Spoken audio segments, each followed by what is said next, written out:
Que tal, como están? Benvidos un día máis ao Preguntoiro. Neste martes tocanos conversar co voceiro do PP en Santiago, con Alejandro Sánchez Brunete, sobre a actualidade municipal e tamén sobre o seu partido. Imos ver que nos conta Alejandro. Benvido, moi boas. Hola, que tal? Boa tarde. E imos comezar, antes de meternos noutros asuntos, ademais esta é unha tarde-noite especial para o Partido Popular porque se presenta oficialmente Agustín Hernández como candidato á alcaldía de Santiago. Logo falaremos dese asunto porque ademais Alejandro vai ter que ir correndo para ir para o lado, para o auditorio de Abanca. Imos repasar algúns temas de actualidade nos últimos días, como son os datos do paro. Descendeu no mes de marzo un 2,66%. Como o valoran? Bueno, pois lóxicamente o valoramos con satisfacción, aínda que con unha satisfacción comedida ou prudente, porque aínda queda neste país moita xente que está nunha situación de desemprego e, polo tanto, a satisfacción non pode incurrir en autocomplacencia porque sería irresponsable e tamén sería pouco respetuoso con moitas persoas que aínda están pasando mal. Non obstante, pois hai que decir que a tendencia pois é positiva, que se confirma esa tendencia positiva e que, por exemplo, en Santiago de Compostela pois hai 1.700 persoas en situación de desemprego menos das que había, por exemplo, no ano 2013, o que respecto do mesmo mes do ano 2014 houve un descenso do 10%, non? Ou que estamos ante o maior descenso dos últimos 10 anos, ou, por exemplo, pois que o menor número de parados tamén de persoas en desemprego dos últimos 4 anos. Polo tanto, os datos son satisfactorios, son esperanzadores, tamén pois animan a moita xente, pero, bueno, pois hai que recibilos con a satisfacción, xa digo, certamente con medida prudente, porque ainda queda moito camiño por percorrer.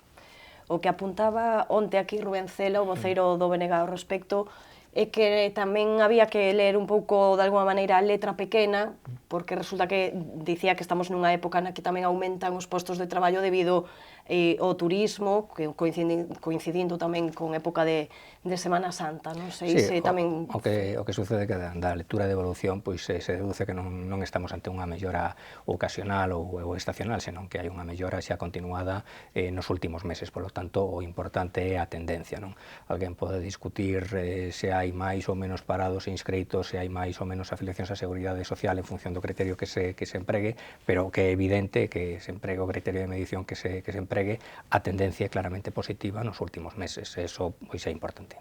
Xa veñen dicindo dende hai tempo, seguen con esa idea na oposición de que quizáis dende o Concello, o Goberno local, podería facer máis para axudar aos desempregados. Vostede, que diría das políticas que ten o Goberno do Partido Popular nestes momentos, neste eido? Como todo mundo sabe, a creación de emprego pois depende de resortes moi diversos. Algúns deses resortes hai que activalos dende a Unión Europea, outros se activan dende o Goberno do Estado, dende o Goberno da Nación. Hai políticas activas, é dicir, que desenvolve a Xunta de Galicia, e os concellos pois tamén poden facer algo, pero é evidente que non posúen os maiores resortes. Non obstante, pois evidentemente un concello pois si pode xerar oportunidades, e o Concello de Santiago pois procura facelo, non?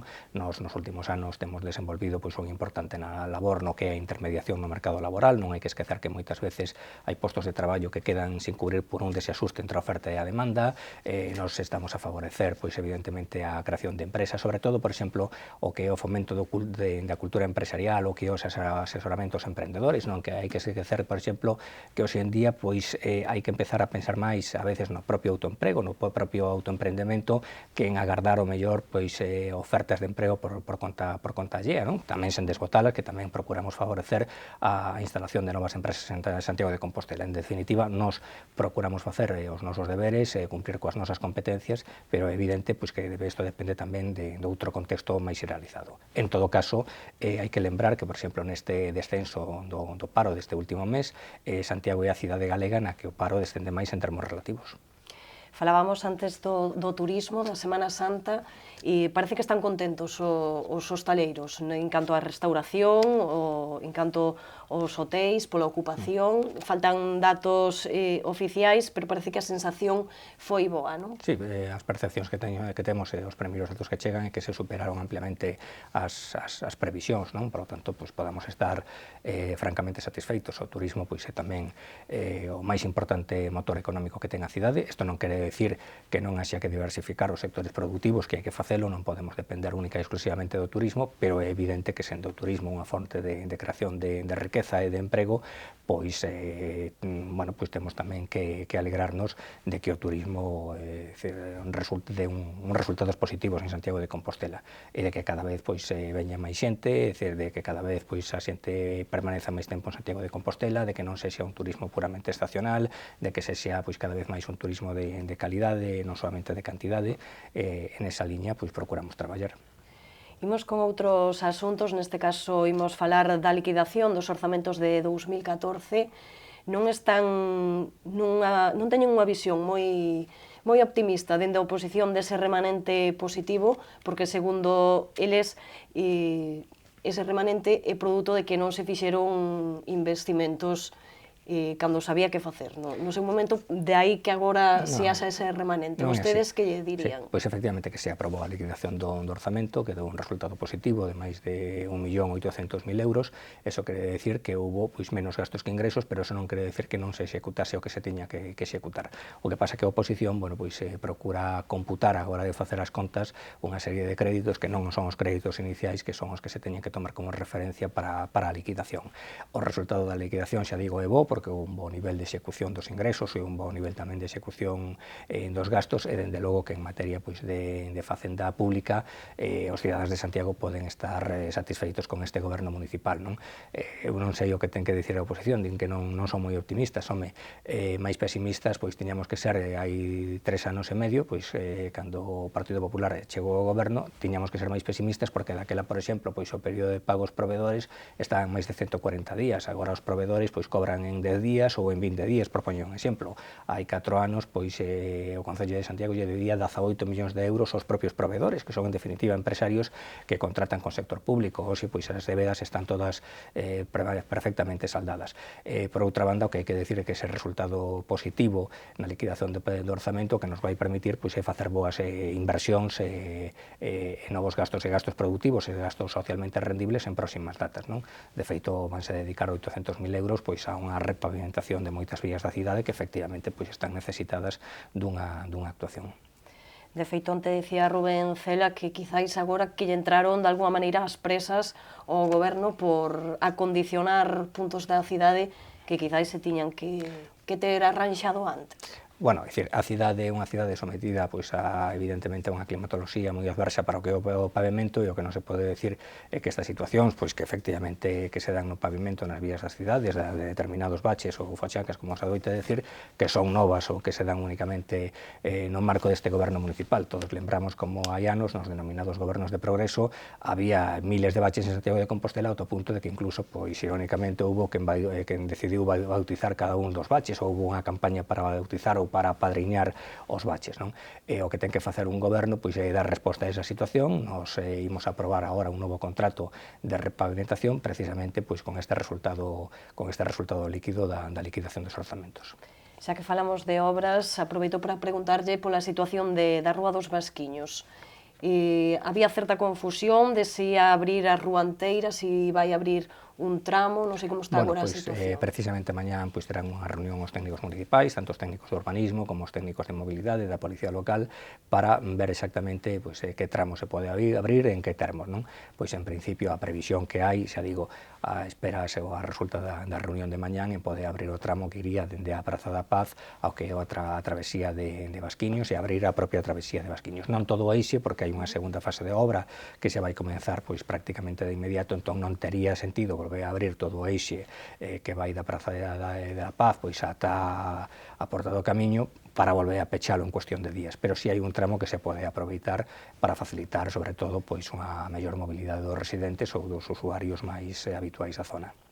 Precisamente lle ia preguntar se vai notar na mobilidade en xeral na cidade ou máis como vostede di en canto a residentes. Eu penso que será que terá unha afectación positiva máis a nivel, digamos, do propio barrio, do propio entorno. É dicir, nos seguiremos recomendando, lóxicamente, pois a utilización da avenida de Lugo para a xente pois que non teña que moverse propiamente pola zona da Almáciga ou de Santa Clara. Imos con máis asuntos, neste caso sigo falando de algunhas críticas por parte da oposición. Cuestionan o feito de que últimamente se fixeran varios anuncios con respecto á alta velocidade. de alguma maneira sorpréndense de que se fan agora as portas dunhas eleccións municipais, sosteñen que en 4 anos non se fixo nada ao respecto. Bueno, a verdade é que Agustín Hernández tomou posesión como alcalde hai 8 meses e hai 8 meses tomou como unha referencia, como un asunto prioritario, darlle un impulso á estación intermodal. Durante todo este tempo tivemos que soportar todo tipo de críticas, de dúbidas e de descalificacións por parte da oposición e mentras eles expresaban esas dúbidas e formulaban esas descualificacións, pois o alcalde traballaba dun xeito discreto, dun xeito calado, traballou entrando en contacto con distintas administracións públicas que teñen que implicarse na execución desta obra e o resultado vimos de poñerlo en riba da mesa con documentos e con orzamentos. O que se fixo hai uns días que se presentou dun xeito documentado, non se trata dunha mera presentación verbal, trátase dunha presentación documentada o que vai a ser a actuación na actual estación. Imos desenvolver 2 fases, vai haber unha primeira fase que o que vai servir é para adaptar a actual estación á chegada da alta velocidade, de tal xeito que no ano 2018 a estación estea en condicións de recibir a alta velocidade, que iso conleva dun incremento tamén de viaxeiros. Aí vais a facer unha actuación renovando o que son os andenes, o vestíbulo, incluindo un ascensor, reordenando o aparcamento, e despois vais a facer ou vai ter lugar unha segunda fase, que se encargou ademais a realización dun proxecto para o que é o propio deseño urbanístico e arquitectónico da nova estación intermodal. En 18 meses teñen que presentar, teñen que elaborar un proxecto no que vai participar o arquitecto que no seu momento foi referente deste asunto e que vai a servir tamén para integrar moi urbanísticamente moito mellor a cidade. Pero quero decir en todo caso que xa pasamos da fase das palabras ou da fase das pretensións á fase dos feitos.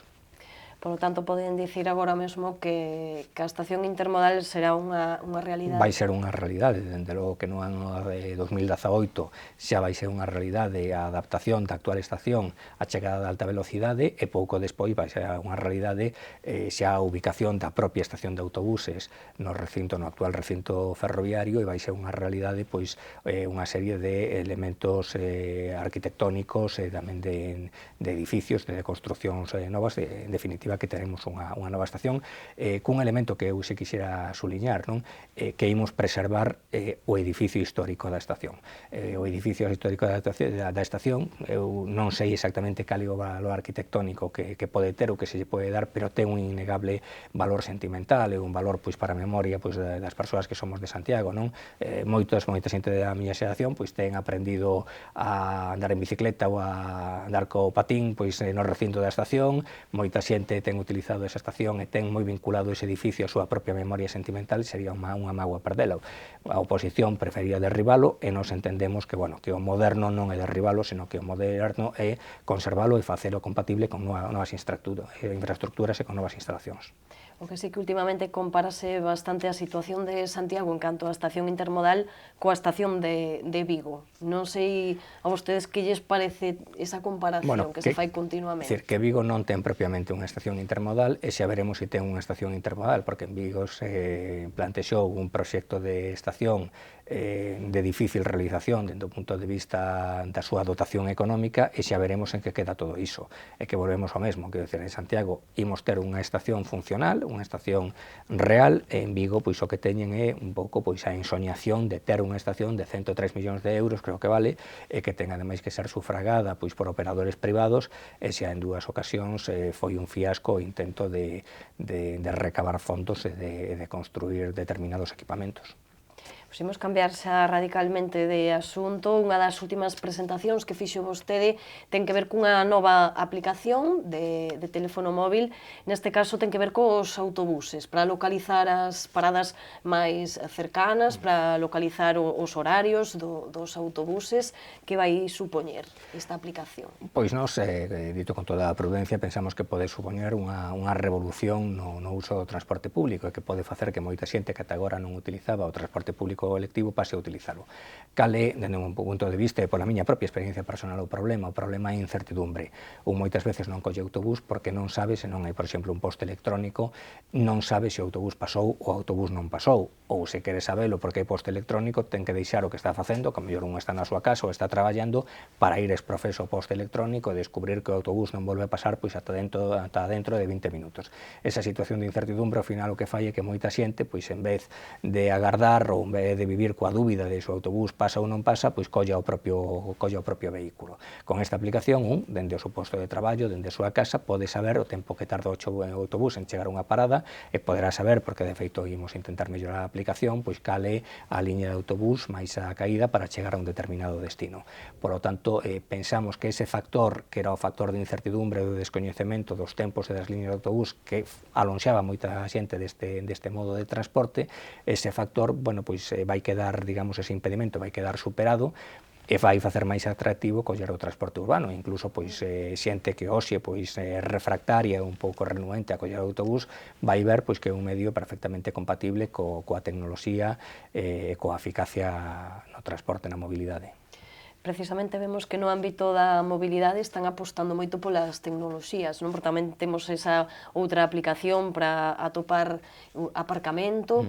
Por que se volcan nestas aplicacións? Porque as tecnoloxías son unha oportunidade pois para facer máis levadeiro, é dicir, todo o fenómeno da mobilidade, para dotalo de unha información que ao final é boa para o usuario, porque pode planificar moitísimo mellor a súa vida. No caso que vostede me decía, que un proxecto de reserva de estacionamento a través dunha aplicación móvil, pois o conductor pode saber con antelación se nunha determinada rúa hai ou non hai un espazo para aparcar, e polo tanto de algún xeito vai a tiro fixo, e incluso pois co tempo poderemos conseguir que poda reservar unha praza. Agora, precisamente estes días, neste proxecto piloto que estamos a desenvolver na Avenida de Barcelona, imos iniciar unha nova fase pois na que lle imos a dar, por exemplo, pois un privilexio de aparcamento que son os residentes.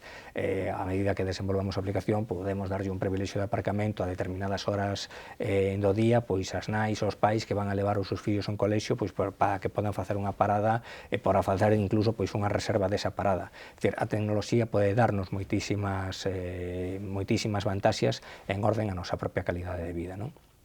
E agora sí, imos rematando, dicía eu ao principio que vostede tiña que marchar correndo, neste caso pro edificio veciño, pro auditorio de Abanca, porque se presenta oficialmente Agustín Hernández. Xa sabíamos que é o candidato do PP ás próximas eleccións, pero agora vai ser o acto de presentación oficial, vai estar acompañado polo presidente da Xunta, por Alberto Núñez Feijóo, vostede tamén vai a estar ali.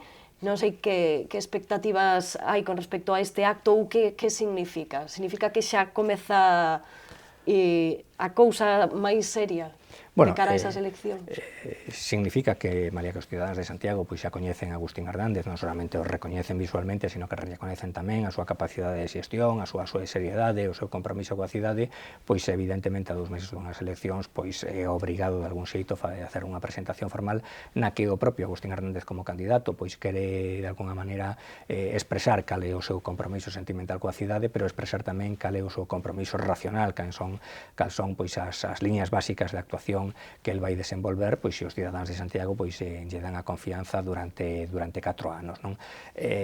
Eu digo que é difícil atopar unhas eleccións municipais, sobre todo se un volve a vista atrás 5, 10, 15 anos, que se vayan desenvolver nun ambiente de tanta incertidume pois como estas eleccións municipais. E o que Agustín Hernández quere ofrecer pois hoxe son certezas, non? E o que nós como partido queremos ofrecer son certezas, e ofrecerlle á cidade de Santiago a certeza de que hai un bo candidato e de que ese candidato pois manexa unhas ideas suiciosas e unhas ideas responsables. Ou seja, que Agustín Hernández xa vai adiantar algúns puntos do que será o seu programa. Pois as trazas básicas do que é a súa idea de cidade ou o que teñen que ser as prioridades dun goberno municipal. O que sí que non vamos a saber aínda que non acompañará nesa lista. Para iso ainda faltan uns días máis, non? Todo ten o seu tempo e eu agardo que a próxima semana pois o poidan saber. O que sí que tamén hai que dicir que esta é unha semana de presentacións, mañá tamén ten o seu acto Paco Reyes, e a verdade é que hoxe sorprendeunos a maioría ese anuncio que saía nos medios, nos xornais, de ese anuncio do seu acto de presentación. Non sei vostede se tivo oportunidade de velo, se lle chamou a atención de alguma maneira. Recordamos que é un boneco, unha caricatura, non sei como chamalo. Sí, pois é unha caricatura de si mesmo e eso pois, bueno, pois pode ofrecer moitas lecturas. En todo caso, pois é un anuncio desenfadado e, bueno, pois non queda máis que respetalo e, bueno, pois pode provocar un certo sonriso, pero un sonriso respetuoso en todo caso. Bueno, vostedes o que lles toca, non? Que é a presentación do Evidentemente seu. a nos toca presentar o noso candidato, que, como xa digo, é sobradamente coñecido e valorado, e nos queremos facer unha campaña que se base pois, nun diálogo cos cidadáns, en fin, sin entrar en descalificacións respecto de outras forzas políticas. Moi ben, pois agora sí que xa lle deixo o camiño libre para que poida ir a ese acto. Alejandro, moitísimas grazas por estar aquí. E nos voltamos mañá con máis entrevistas aquí no Preguntoiro. Graciñas por atender.